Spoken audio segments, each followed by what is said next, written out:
So what is my top tip for creating a strong research question? I would say, in all honesty, it is more research.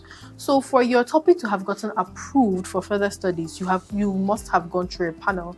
So that would mean that you have done a bit of research to be able to get that topic. Now, to get strong research questions, you also have to do further studies to be able to ensure that those questions are really strong enough. Also ensure that you read the results of these other researches, and ensure that the gap that was being identified was being addressed. And then when checking out your questions, also ensure that you are also asking the question to be able to identify the gap that you're trying to research on the space. How can you stay organized when managing your notes and your citations? I have had one bad experience of writing. I think I had written about 7 pages of work. I turned off my laptop, and when I turned it on the following day, it wasn't there. I was petrified. So one of the things I will advise you do is to ensure that you are developing your paper on OneDrive. OneDrive has an autosave mechanism where everything you write is being automatically stored.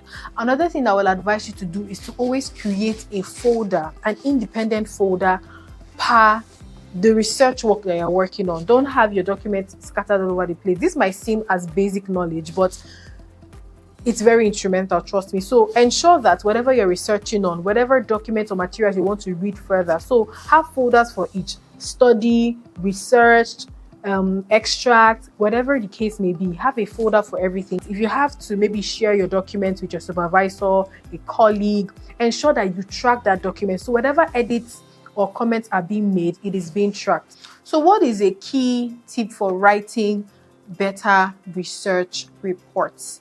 Ensure that you keep your eyes on the ball, that you are trying to identify a gap, and everything you are doing should aim towards that, because it's very easy to veer off, especially when you've written quite a number of papers and it has to be voluminous. For some reason, they ensure that you are researching and referencing at least 20 to 30 authors.